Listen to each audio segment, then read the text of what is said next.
قوم تھی بنی اسرائیل کی، اس کی اکثریت فاسقین کی تھی۔ یہ جو اہل سبت تھے یہ بھی فسق کے مرتکب تھے، فاسقین تھے، جنہوں نے ہفتے والے دن مچھلیاں پکڑنے والے کے حوالے سے جن کا تذکرہ ہے قرآن کریم میں، اور وہ ان کو اللہ رب کریم نے اس عذاب میں مبتلا کیا۔ اور یہ جو فرعون کی جو اقتدار کو اور جو اس کی مملکت میں رہ رہے تھے اور اس کے آگے سر تسلیم خم کیے ہوئے تھے، اس کی غلامی میں رہ رہے تھے، تو وہ بھی فاسقین تھے۔ یہ فسق ہوتا ہے جس کا عام ترجمہ گناہ کر دیا جاتا ہے، تو یہ بنیادی طور پر اس گھٹیا ذہنیت، مجرمانہ ذہنیت، منافقت اور حدود فراموشی کی ذہنیت ہوتی ہے کہ جہاں فرد کا سیلف کنٹرول نہیں ہوتا، اس میں وہ ایک فیئر نہیں ہوتا اور دیانتدارانہ طریقے سے کسی بھی سسٹم کو اپنا نہیں رہا ہوتا۔ تو یہ ایسی قوم فرعون اس وجہ سے بنی اسرائیل کو عذاب میں مبتلا کیے ہوئے تھا کہ وہ قوم کی اکثریت ہی فاسق تھی۔ اگر وہ مومن ہوتے، وہ دیانتدار ہوتے، وہ سچے ہوتے، کھرے ہوتے، تو ممکن ہی نہیں تھا کہ فرعون کی حکومت وہاں برقرار رہ سکتی۔ وہ اس کو مسند اقتدار سے ہٹا دیتے اور کسی عدل و قسط والے بندے کو، کسی جو انسان دوست انسانی حقوق کے محافظ کو لے کر آتے۔ لیکن وہ چونکہ مجرم قوم تھی، فاسقین تھے، اس وجہ سے ان کے اوپر ایسا بندہ مسلط تھا اور وہ اپنے جرم کی سزا خود بھگت رہے تھے۔ یہ ان کا اپنا جرم تھا، فاسق ہونا۔ اسی وجہ سے اور آج بھی جتنی بھی اقوام ہیں، وہ ان کی بھاری اکثریت، چاہے ان کا کوئی بھی مذہب ہے، اسی وجہ سے ان کے کرپٹ حکمران ہیں اور اسی وجہ سے وہ خوف اور محرومی میں لوگ رہ رہے ہیں، اکثریت دنیا کی، کہ ان کے حکمران کرپٹ ہیں، کیونکہ وہ لوگ عوام الناس کی اکثریت فاسق ہے۔ تو انجام ان کا ہر دور میں، جو اس فرعونوں کا، فرعونی نظام کا ہر دور میں جو انجام ہوتا ہے، وہ اللہ رب کریم نے بیان فرمایا کہ ایک حد تک جب ان کی سرکشی اور ظلم اور شرمگیزی بڑھ جاتی ہے، فساد بڑھ جاتا ہے، تو پھر اللہ رب کریم ارادہ کرتا ہے کہ ان کو زمین میں سے نابود کر دے، مٹا دے۔ تو اس طرح فرعون اور اس کے جو ساتھی تھے، ملا لشکر تھے، ان کو بھی غرق کیا، اور فرعون کو بھی اور جو اس کے ساتھی تھے سب کو غرق کر دیا۔ یعنی کہ اس کچرے کو ساری انسانی تاریخ میں جب کوئی بھی نظام بوسیدہ ہو جاتا ہے، اس میں جو بقا کی صلاحیت ختم ہو جاتی ہے، وہ نوع انسانی کے لیے ایک بیماری بن جاتا ہے، تو ایسی اس نظام کے چلانے والوں کو اور اس نظام کے جو محافظ بنے ہوتے ہیں، جو اس نظام میں رہ رہے ہوتے ہیں، اس پر وہ مطمئن ہوتے ہیں، ان سب کو کچرے کی طرح تاریخ کے کوڑے دان میں پھینک دیا جاتا ہے۔ اللہ وحدہ لا شریک یہ کائنات کے بنانے والا ہے۔ پتہ نہیں کتنے نظام، کتنے ستارے، کتنے سولر سسٹمز، کتنی گلیکسیز اور کتنے کلسٹرز اور سپر کلسٹرز اس وحدہ لا شریک کی تخلیق ہے۔ تو اور کتنی باریکیوں سے، کتنے سب اٹامک پارٹیکل سے لے کر گلیکسیوں کے مالک جو رب ہے، تو اس نے یہ کائنات اور اس کا نظام، یہ زمین، ہم تو چونکہ اسی کے باشندے ہیں، تو یہ کوئی بھی چیز ایسے نہیں ہے کہ بے مقصد ہے یا عبث ہے، معاذ اللہ کوئی کھیل تماشے کے طور پر نہیں بنی ہوئی، بلکہ ساری انسانی تاریخ میں جو قومیں، جو معاشرے کچرا بن جاتے ہیں، وہ اللہ وحدہ لا شریک کے جو ابدی پیمانے ہیں ان کے مطابق وہ زمین کا بوجھ بن جاتے ہیں۔ گھٹیا ترین مخلوقات ننگے انسانیت بن جاتے ہیں، کہ جو انسانیت کے ماتھے پر ایک دبا ہوتے ہیں، ان میں جو اعلیٰ اقدار ہوتی ہیں وہ ناپید ہو جاتی ہیں۔ ان میں عدل، انصاف، قسط، انسان دوستی، وقار، سربلندی اور خودداری اور یہ ساری جو صلاحیتیں ہیں، اچھائی کی جتنی قوتیں ہیں، وہ جب ان میں کم تر سطح پر آ جاتی ہیں، جو ایک پیمانے ہیں، تو پھر اس قوم کو کچرے کی طرح زمین سے نابود کر کے تاریخ کے کوڑے دان میں، کچرا گھر میں پھینک دیا جاتا ہے اور لوگوں کو موقع دیا جاتا ہے۔ ایسا ہمیشہ ہوتا آ رہا ہے۔ تو فرعون اور اس کے ساتھی اور اس کا بنایا گیا نظام نوع انسانی کے لیے زہر بن چکا تھا۔ اس کی بقا کے اب کوئی جب جواز نہیں رہا تھا، جب گنجائش نہیں رہی تھی، وہ اس حد تک اندھیروں میں اور پستی اور ذلت میں مبتلا ہو گئے تھے، گر گئے تھے، تو ان کو ان کی جڑ کاٹ دی، ان کو مٹا دیا گیا۔ اور اسی کو اللہ رب کریم نے فرمایا کہ جب انہوں نے اللہ وحدہ لا شریک نے ان سے انتقام دیا، یعنی جب حدود فراموش ہو جاتا ہے، کوئی فرد یا کوئی معاشرہ اللہ وحدہ لا شریک کے مقرر کردہ پیمانوں سے باہر نکل جاتا ہے، اس کی جو ڈید اس کو دی گئی ہوتی ہے اس کی حدود سے نکل جاتا ہے، تو پھر ان کو غرق کر دیا سب کو، اور ان کو قصے کہانیاں بنا دیا گیا، یعنی وہ تاریخ میں بس ان کے ایک آثار قدیمہ میں کوئی ان کے آثار مل جاتے ہیں، یا ان کی تاریخ رہ گئی، ورنہ ان کے وجود کو مٹا دیا گیا، اور تاکہ آنے والے لوگ اس سے، بعد میں آنے والے لوگوں سے ان کے لیے مثال ہو۔ تو یہ ایک چیدہ آیات تھی قرآن کریم میں سے اس موضوع پر، اور جو اس سے طاغوت کا ایک مجموعی طور پر ایک خاکہ، جو اس کے جو تینوں طاقتیں، جو طاغوت کی تینوں جو اجزاء ہیں، عناصر ہیں، ان کے حوالے سے جو اپنے عنوانات میں جو تذکرہ ایک علیحدہ آیا ہے، اگر اس سب پر نظر ڈالیں تو اس کا ایک جائزہ لے کر پھر اس موضوع کو مکمل کرتے ہیں۔ یہ جو منافقین تھے، جہاں اس چیز کو سمجھیے کہ جو نزول قرآن کے عہد میں منافقین تھے، جو اللہ کے دشمن تھے، طاغوت کے عنایہ کار تھے، وہ اس ذام میں تھے کہ ہم پہلی کتابوں پر بھی ہمارا ایمان ہے، جس طرح کہ ہر مومن کا ہونا چاہیے، اور یہ بھی کہتے تھے کہ قرآن کریم پر بھی جو اللہ نے نازل کیا ہے ہمارا ایمان ہے، بقایا کسی بظاہر عبادت وغیرہ سے بھی انکار نہیں کرتے تھے۔ جو قرآن کریم میں یہ بھی بیان نہیں کیا گیا کہ وہ کوئی شراب پیتے تھے یا کوئی فحاشی کا مرتکب تھے، یعنی ایسا ان سے متعلق کوئی تذکرہ نہیں ہے۔ نمازیں بھی پڑھتے تھے بے دن سے، انفاق بھی کرتے تھے، خرچ بھی کرتے تھے، مال بھی، وہ بھی ٹوٹے ہوئے دن سے نہ چاہتے ہوئے، بوجھ سمجھ کر، اور گاہے بہانے کرنے کے باوجود جہاد میں بھی وہ چلے جاتے تھے، لیکن بہت کم، زیادہ تر بہانے کرتے تھے۔ تو اس کے باوجود اللہ رب کریم نے ان کو جو بدترین ایک، وہ آپ کہہ سکتے ہیں ان کا جو رویہ تھا وہ بدترین رویہ تھا، حالانکہ بظاہر وہ ایسا نہیں کہ حرام حلال کی پابندی نہیں کرتے تھے یا کہتے تھے کہ ہم نمازیں وغیرہ، یہ چیزیں ان میں تھیں، لیکن وہ تھے بدترین سطح پر۔ کس وجہ سے؟ کہ وہ وحی کا اتباع نہیں کرتے تھے، وہ طاغوت سے کفر اختیار نہیں کرتے تھے۔ اگر وہ اس طرح قرآن کریم کا اتباع، وحی کا اتباع کر رہے ہوتے جس طرح محمد رسول اللہ علیہ السلام خاتم النبیین اور آپ کے متبعین رضوان اللہ علیہم اتباع کر رہے تھے، تو پھر تو کوئی اختلاف ہی نہیں تھا۔ تو فرق یہی ہوتا ہے کہ جب جو لوگ طاغوت کو حکم تسلیم کر دیں، انہی کی طرف جانا چاہیں، تو پھر ان کا ایمان کا جو دعویٰ ہے، جو جس ذام باطن میں وہ ہوتے ہیں کہ ہم ایمان والے ہیں، وہ دعویٰ اللہ کی میزان میں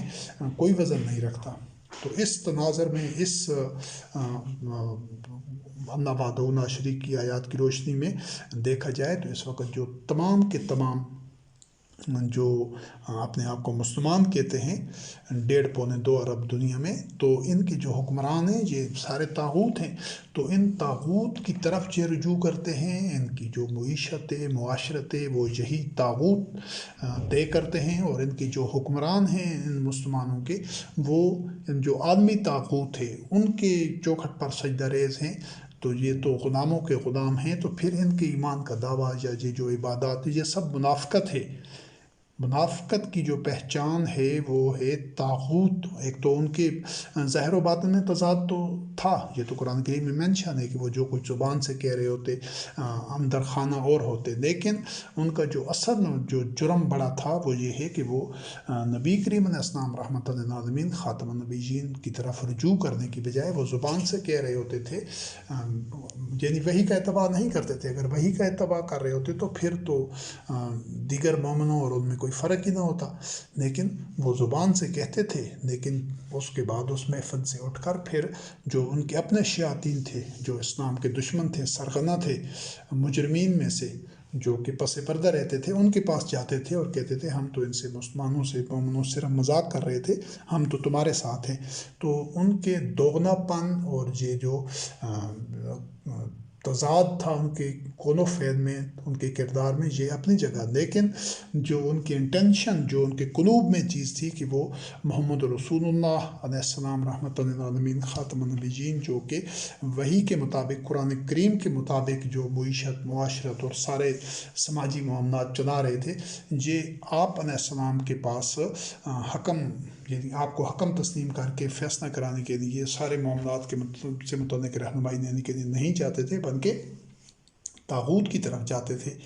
تو طاغوت کی طرف جو اس پر انحصار کرتا ہے، اسے قبول کرتا ہے، اس کی طرف جاتا ہے، تو وہ منافقین کی روش پر ہے۔ آج سارے مسلمان لوگ انہی طاغوت کو اپنا حکم بنائے ہوئے، تو اس میں کوئی شک نہیں ہونا چاہیے کہ یہ وہی منافقین والا مذہب ہے۔ یہ مذہب انہی منافقین کا کھڑا ہوا ہے۔ یہ جو مسجد زرار والے ہوتے ہیں، جو پہلے اس کا تذکرہ بھی مسجد زرار والے لوگ تھے جنہوں نے مسجد زرار بنائی تھی، اگر یہ ان کے مذہب پر نہ ہوتے تو یہ طاغوت کے خلاف میدان میں آتے، اس سے کفر اختیار کرتے، اس کو رد کر دے، برات اختیار کرتے، کیونکہ یہ جو طاغوت سے کفر کرنا ہے، اس کا اللہ رب کریم نے حکم دیا ہے، وقت امروا ان یکفروا بہ، اور شیطان تو چاہتا ہی یہی ہے کہ ان کو دور گمراہی میں ڈالے، یعنی وہ جو ان کے سرغنے تھے، جو ان کے اندر کی شیطانی نفسیات تھی، وہ تو ان کو وحی کے اتباع سے روکتی تھی۔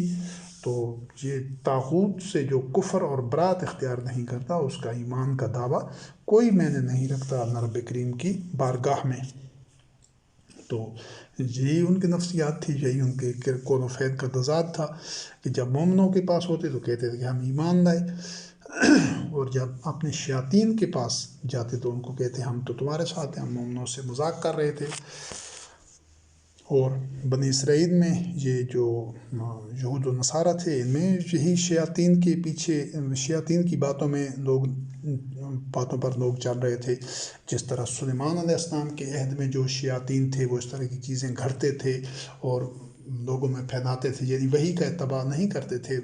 یہ سارے جو مذہبی پیشوا تھے یہود و نصارہ کے، یہ اس وحی کا اتباع نہیں کر رہے تھے۔ اکثریت مذہبی پیشواؤں کی یا یہود و نصارہ بنی اسرائیل کے اکثریت جو تھی، یہ تو انہی چیزوں کے اوپر لگے ہوئے تھے، انہی کا اتباع کر رہے تھے، وہ جو شیاطین نے گھڑی ہوئی تھی۔ اور سلیمان علیہ السلام نے کفر نہیں کیا تھا، بلکہ انہوں نے کفر کیا تھا اور لوگوں کو جھوٹ کی تعلیم دیتے تھے۔ تو یہ جو شیاطین کا چیزیں گھڑ کر لوگوں میں پھیلانا ہے، پہنچانا ہے، یہ ہر نبی علیہ السلام کے دور میں ہوتا رہا ہے۔ خود نبی کریم علیہ السلام کے دور میں جو شیاطین تھے، یہی مسجد زرار والے منافقین تھے۔ پھر انہوں نے باتیں گھڑی، اپنی طرف سے پھیلائیں، پھر ان کو مذہب کا نام دیا، ان کو نبی کریم علیہ السلام رحمۃ للعالمین خاتم النبیین سے منسوب کیا، کئی کاموں کو، کئی عقائد کو، کئی احکام کو، اوامر و نواہی کو، اور پھر بعد میں 200-250 سال بعد آ کر محدثین نے ان سے، لوگوں سے پوچھ کر کتابیں لکھ دیں، اور وہ حدیثیں، ان کو حدیث کا نام دیا۔ تو یہ سب انہی شیاطین کے گھڑے ہوئے جھوٹ ہیں جو ان کتابوں میں یا اس کے بعد آنے والی تمام کتابوں میں لکھے گئے ہیں۔ دین صرف اللہ وحدہ لا شریک کی کتاب، آخری اور مکمل کتاب میں مکمل ہو چکا ہے قرآن کریم کے اندر، اس سے باہر دین کا ایک لفظ بھی نہیں ہے۔ یہ جو اپنا گھڑا ہوا دین ہے، یہ ہر دور میں ان شیاطین کا کام ہوتا ہے، اور نبی کریم علیہ السلام کی جو قوم کے شیاطین تھے، وہ یہی مسجد زرار والے تھے، اور یہ جو مذہب چلا ہوا ہے 1400 سال سے 1200 سال سے زائد عرصہ ہو گیا ہے، تو یہ انہی شیاطین کا بنایا ہوا مذہب ہے، اور اسی کو لوگ شیاطین کے دھوکے میں آ کر لوگ اس کو اللہ کا دین اسلام سمجھ کر اس پر عمل کر رہے ہیں، کبھی عقل فکر سے کام نہیں لیتے۔ یہ ان کا جرم ہے۔ اور یہ جو ایمان والے ہوتے ہیں تو یہ تو فی سبیل اللہ کے راستے میں قتال کرتے ہیں، اور جو کافر ہوتے ہیں یہ طاغوت کے راستے میں۔ تو اللہ رب کریم نے فرمایا کہ ان سے جو شیطان کے دوست ہیں، طاغوت اور شیطان بنیادی طور پر تو پہلے اس کا حوالہ آ چکا ہے کہ یہ کوئی الگ سے اس طرح مخلوق نہیں ہے کہ کوئی ایسی غیر مرئی یا کوئی عجیب و غریب انوکھی مخلوق ہے آدمیوں سے الگ،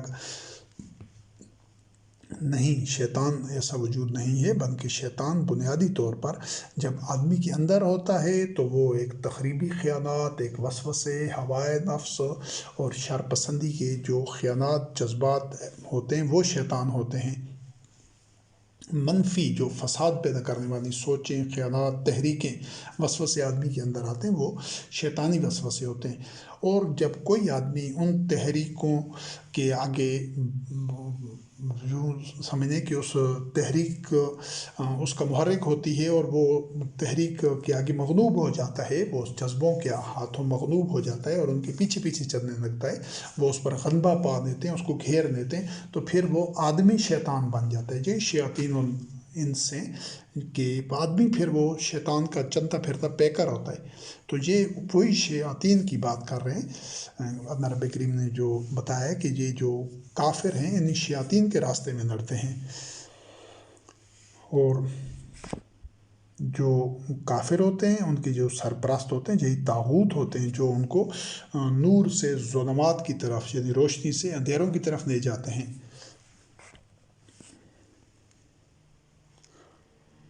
اور یہ ایسا نہیں ہے کہ صرف نبی کریم علیہ السلام رحمۃ للعالمین خاتم النبیین کے عہد میں منع کیا گیا ہے، یا یہ بنی اسرائیل کو بلکہ تمام ہر امت میں جب جو بھی رسول مبعوث ہوتا تھا علیہ السلام تو ان کو پہلی بات پہلی جو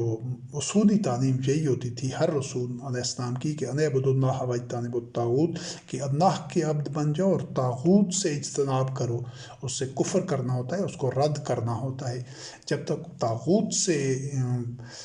کفر اختیار نہیں کی جاتا، اس کو رد نہیں کی جاتا، اس وقت تک اللہ کا عبد آدمی بن نہیں سکتا۔ اور جو بندہ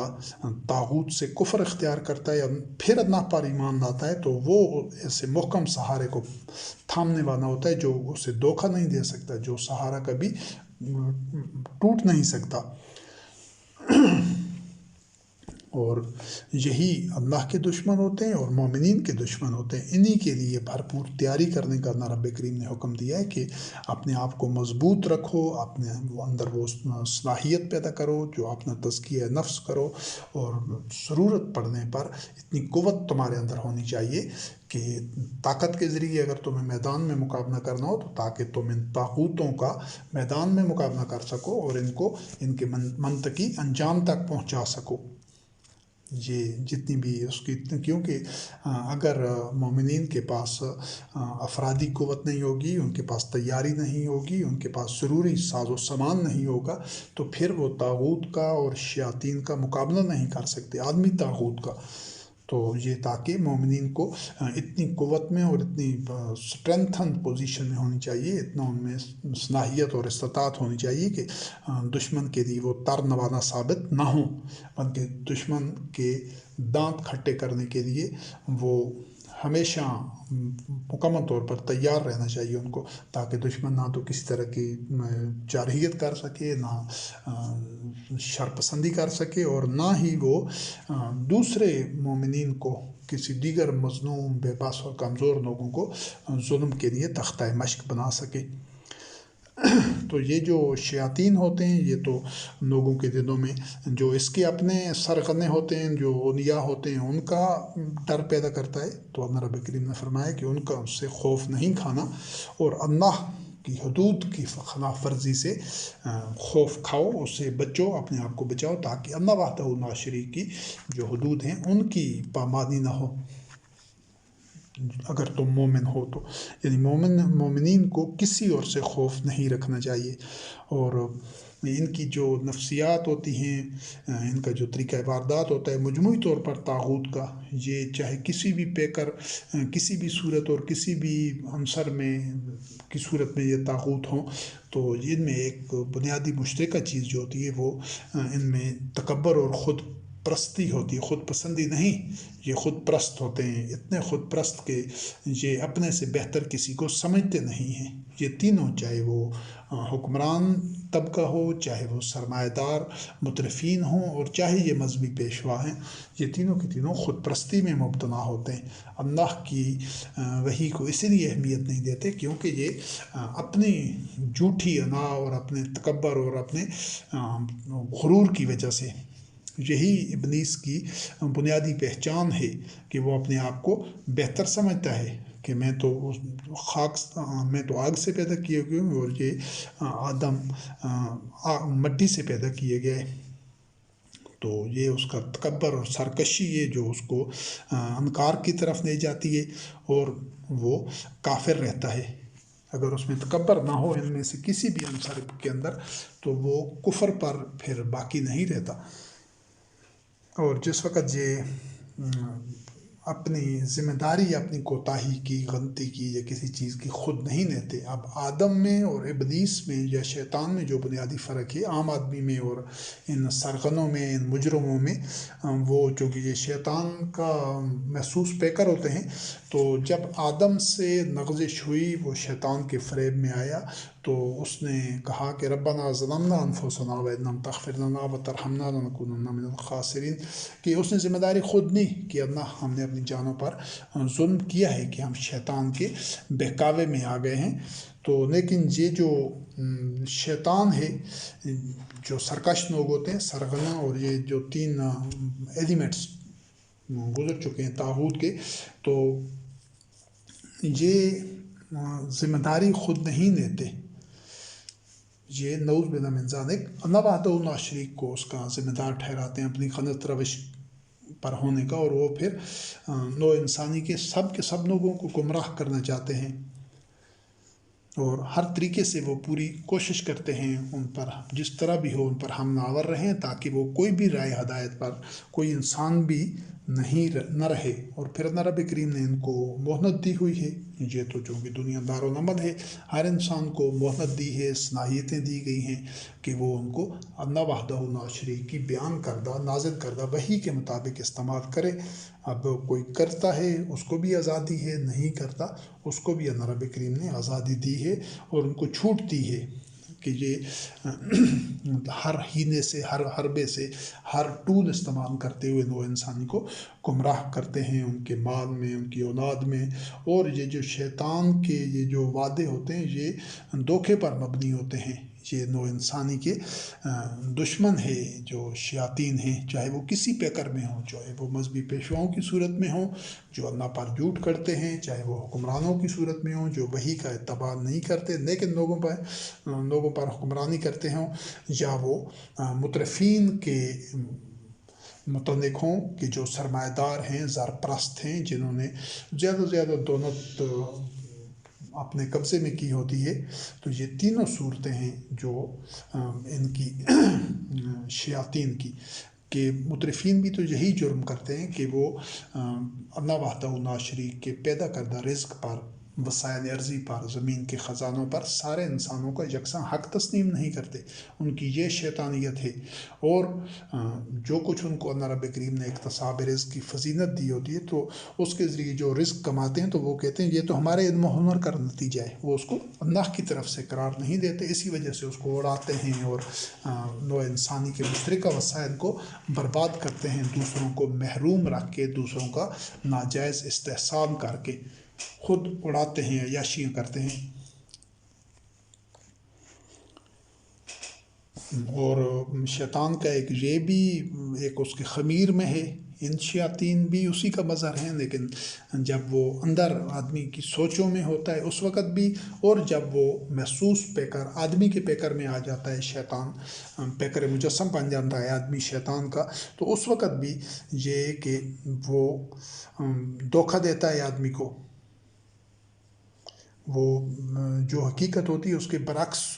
جو صورت ہوتی ہے وہ اس کے سامنے بیان کرتا ہے، اور پھر اس کے سامنے قسمیں کھاتا ہے کہ میں تو تمہارے لیے خیر خواہ ہوں، لیکن اصل میں دھوکے باز ہوتا ہے۔ آج بالکل یہ جو شیطانی خمیر کے مطابق 3 لوگ چل رہے ہیں پوری دنیا میں ہر دور میں، اسی اصول کے اوپر وہ سرگرم عمل رہے ہیں، اسی اصول تو نہیں کہنا چاہیے بلکہ اسی بدباطنی اور اسی چالاکی کے ساتھ کہ جس طرح شیطان نے قسم کھائی تھی کہ میں تو تمہارا خیر خواہ ہوں۔ یہ شیطان یہی پیکر محسوس میں آدمی ہی تھے، یہ الگ سے جس طرح کہ پہلے تذکر ہو چکا ہے، کوئی الگ سے ایسے غیر مرئی یا کوئی انوکھی مخلوق نہیں ہے۔ آج بھی یہ تینوں شیاطین کے جو پیکر ہیں یہ یہی تو کہتے ہیں، حکمران کہتے ہیں کہ ہم نوع انسانی کے امن اور خوشحالی اور ترقی کے لیے اور بقائے باہمی کے لیے اور طاقت کے توازن کے لیے یہ سب کچھ کر رہے ہیں، حالانکہ یہ طاقت کا توازن بگاڑ رہے ہوتے ہیں، یہ فساد پھیلا رہے ہوتے ہیں، نوع انسانی کو توڑ رہے ہوتے ہیں اور ظلم کہ عام کرنے میں ان کا کردار ہوتا ہے۔ جبکہ مذہبی پیشوا جو کہتے ہیں کہ ہم تو لوگوں کو اللہ کے راستے پر چلا رہے ہیں، وہ اللہ کے راستے میں خود سب سے بڑی رکاوٹ ہوتے ہیں اور وہ اللہ کے راستے سے دور کرنے والے ہوتے ہیں۔ اس کے علاوہ جو تیسرا جزو ہے شیاطین کا، جو تیسرا گروہ ہے مترفین کا، سرمایہ داروں کا، دولت پرستوں کا، تو یہ کہتا ہے کہ ہماری جو سرگرمی ہے، ہم نے اتنی جو معاشی سرگرمی دنیا میں، یہ کارخانے، یہ کاروبار، یہ سارے زراعت اور یہ چیزیں جو ہم چلا رہے ہیں، تو یہ تو لوگوں کی خوشحالی کے لیے اور ان کے وسائل اور پیداوار کے لیے چلا رہے ہیں، حالانکہ وہ لوگوں کو خوشحال رکھنے کی بجائے اکثریت کو محروم رکھتے ہیں اور ان کی خیر خواہی کے لیے نہیں بلکہ اپنے مفادات اور اپنی یہ شیطانیت ہے اس کے لیے یہ کچھ کر رہے ہوتے ہیں۔ تو وہی دھوکہ دینا، کوئی بھی ان میں سے یہ نہیں کہے گا کہ ہم تمہارے دشمن ہیں یا تمہیں دھوکہ دے رہے ہیں یا ہمارے عمل کی وجہ سے تم برباد ہو رہے ہو، نہیں، ایسا کبھی کوئی تسلیم ہی نہیں کرے گا۔ تو یہ تینوں کی تینوں، یہ جو دنیاوی زندگی ہے، عرضی زندگی اور اس کی زینتیں ہیں اور یہ جو کشش ہے، یہ آدمی کی نگاہ میں انہی کو مزین کرتے ہیں، تینوں کے تینوں خود چونکہ یہ دنیاوی زندگی ان کی آنکھوں کو خیرہ کر چکی ہوتی ہے، وہ دنیاوی ضرورتیں، سہولتیں، آسائشیں اور طرح طرح کی اللہ کی نعمتوں کے پیچھے بھاگتے ہیں، انہی کے لیے ہر طرح کے جرائم کرتے ہیں، دوسروں کو محروم کرتے ہیں۔ تو یہ وہی سمجھے کہ لوگوں کی نگاہوں میں اس کو پسندیدہ ٹھہراتے ہیں، ان کی نگاہ میں پسندیدہ ہوتی ہے، پھر یہ اس کو تفاخر کے ساتھ اور بڑی ٹھاٹ باٹ نمود و نمائش کے ساتھ وہ لوگوں کے سامنے لاتے ہیں، تو لوگ بھی ان سے مرعوب ہو جاتے ہیں۔ تو یہ لوگوں کی نگاہوں میں، اور یہ جو مذہبی پیشوا ہیں یہ بھی یہی کام کرتے ہیں، حکمران بھی اور سرمایہ دار بھی، تینوں اپنے اپنے، صرف یہ کہ ان کا نوعیت انداز مختلف ہے لیکن حقیقت تینوں کی ایک ہی ہے۔ لیکن جو اللہ رب کریم کے مخلص بندے ہوتے ہیں ان پر ان کا بس نہیں چلتا، اور اگر ان تینوں شیطان کے، ابلیس کے یا طاغوت کے تینوں جو مظاہر ہیں ان کا مشترکہ ایک نقطے میں ان کو بیان کرتا ہوں، ایک جو ان کی جس بنیاد کی وجہ سے ان کو سمجھنا ہو کہ یہ نوع انسانی میں عداوت پیدا کرتے ہیں۔ جب آدمی شیطان کے وہ بہکاوے میں آیا، شیطان نے اس کو ورغلایا، تو نوع انسانی میں جو چیز نمودار ہو گئی تھی وہ تھی بعضکم لبعض عدو، کہ وہ اپنے مقام انسانیت سے گر کر اور الفت، اخوت اور وحدت سے محروم ہو کر وہ ایک دوسرے کے دشمن بن جاتے ہیں۔ تو آج معاشروں کے معاشرے، ملکوں کے ملک، علاقے اور مختلف مذاہب کے فرقے سب اس وجہ سے ایک دوسرے کے دشمن ہیں، کیونکہ سب ابلیس کے بہکاوے میں آئے ہوئے ہیں۔ جس دن یہ شیطان کے، طاغوت کے، ابلیس کے بہکاوے سے نکل جائیں گے تو یہ کبھی بھی ایک دوسرے کے نوع انسانی دشمن نہیں رہ سکتی، پھر تو وہ الفت کے پیکر میں جڑے ہوئے ہوں گے، وہ اخوان ہوں گے، وہ وحدت میں ہوں گے، اور وہ ایک دوسرے کے ساتھ نہایت بے تکلفی اور اعتماد کے ساتھ نہ خوف ہوگا نہ حزن ہوگا، اس طریقے سے کاروان انسانیت چل رہا ہوگا۔ جب تک یہ نفرتیں ہیں، یہ ممالک کی سرحدیں ہیں، یہ سیاسی پارٹیاں ہیں، یہ فرقے ہیں، یہ ایک دوسرے کا ڈر اور خوف ہے، اور ایک دوسرے کے ناجائز استحصال کا جو سلسلہ ہے، جب تک یہ چلتا رہے گا تو اس وقت تک نوع انسانی اسی عداوت ثابت کرتی ہے کہ وہ ابھی تک شیطان کے زیر اثر ہیں۔ جب وہ کی تاثیر ختم ہو جائے گی پھر ان میں وہ شیطانی جو سوچیں ہیں وہ نہیں رہیں گی، شیطانی جو عمل ہے وہ نہیں رہیں گی ان میں۔ اور یہ جو شیاطین ہوتے ہیں یہ بڑے چالاک ہوتے ہیں، جو اس کا قبیلہ ہوتا ہے، یہ شیاطین اور اس کے قبیلے کا جو اللہ رب کریم نے تذکرہ کیا ہے، تو یقیناً یہ شیطان اگر اس طرح ہوتا کہ جس طرح عام طور پر سمجھا جاتا ہے کہ یہ کوئی الگ سے علیحدہ کوئی مافوق الفطرت کوئی مخلوق ہے، تو پھر اولیاء شیطان اور ابلیس کی ذریت اور اس کا شیطان کا قبیلہ، یہ الفاظ قرآن کریم میں نہیں ہوتے. تو یہ سارے اسی کے شیطانی قبیلہ کے لوگ ہیں. طاغوت کا ایک پورا قبیلہ ہے، یہ اس قبیلہ کے لوگ ہیں، اور یہ آدمیوں کی ان کمزوریوں کو سمجھتے ہیں. یہ آدمی کو وہاں سے دیکھتے ہیں جہاں سے آدمی ان کو نہیں دیکھ سکتا. یعنی یہ اتنے چالاک اور اتنے شاطر اور عیار ہوتے ہیں کہ ان کو عوام الناس کو یہ سمجھ نہیں آنے دیتے کہ ان کے مقاصد کیا ہیں، ان کی پلاننگ کیا ہے اور ان کا طریقہ واردات کیا ہے. اور ان کے چنگل میں صرف وہی لوگ آتے ہیں. اس چیز کو پھر سمجھنا ضروری ہے کہ جو اللہ وحدہ لا شریک کی نازل کردہ وحی پر ایمان نہیں لے آتے، جو اللہ کی وحی پر قرآن کریم پر ایمان لانے والے ہوتے ہیں، وہ کبھی ان کے فریب میں نہیں آتے، بلکہ وہ ان کے مقابل ہوتے ہیں میدان میں. اور اللہ وحدہ لا شریک کے نازل کردہ قرآن کریم کے مطابق ان کا چونکہ عمل ہوتا ہے تو یہ شیاطین کو شکست دیتے ہیں. شیاطین کے قبیلے کو، سارا قبیلے کو شکست دیتے ہیں. اور یہ جو منافقین ہیں خاص طور پر، تو یہ انہی شیاطین کو اپنے دینی دوست بناتے تھے، سرپرست بناتے تھے، اور پھر اس غلط فہمی میں مبتلا ہوتے تھے کہ ہم ہدایت پر بھی ہیں. تو کبھی بھی یہ شیاطین کے جو پیروکار ہوتے ہیں یہ ہدایت پر نہیں ہو سکتے. اور ایک نظر قیامت کے منظر پر بھی ڈال دیجیے گا کہ جن کو لوگوں نے شریک بنایا ہوتا تھا اللہ کو، اور یہ حکمرانوں کی اطاعت کرنا، ان کا حکم ماننا، سمجھے کہ یہ ان کا عبد ہونا، ان کو الہ ماننا جو کہ طاغوتی حکمران ہیں، تو یہ بھی شرک ہے. یہ جس دن قیامت کے دن ان کو نو انسانی کو کہا جائے گا کہ کہاں ہے وہ جن کو تم نے جس سیم میں نظام میں تھے کہ یہ ہمارے شریک ہیں، جب تم اللہ وحدہ لا شریک کے حکم کو چھوڑ کر جن کا حکم مانتے تھے تو وہ کہاں ہیں. تو پھر وہ جو سرکش لوگ ہوں گے، یہ جو شیاطین ہیں، یہ کہیں گے کہ اے اللہ، یہ وہ لوگ ہیں جن کو ہم نے گمراہ کیا تھا، جن کو اغوا کیا تھا، یعنی حق کے راستے سے ہٹایا تھا. تو ہم تو خود حق کے راستے سے ہٹے ہوئے تھے، خود اغوا شدہ تھے، یعنی خود ہم باطن اور تخریبی سوچوں اور وسوسوں کے ہاتھوں گمراہ تھے، اور پھر ہم نے ان کو بھی گمراہ کیا. ہم تو ان سے برات ظاہر کرتے ہیں، یہ ہماری عبادت نہیں کرتے تھے. پھر جو لوگ ان کو شریک بناتے تھے ان سے کہا جائے گا کہ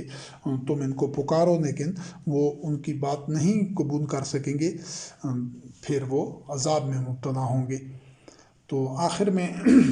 جو اس عنوان کی، اس موضوع کی جو آخری آیات ہیں،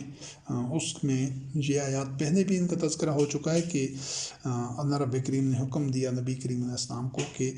ان لوگوں پر جو مخاطبین تھے، جو سامنے موجود تھے، یعنی وحی کا جو اتباع نہیں کر رہے تھے،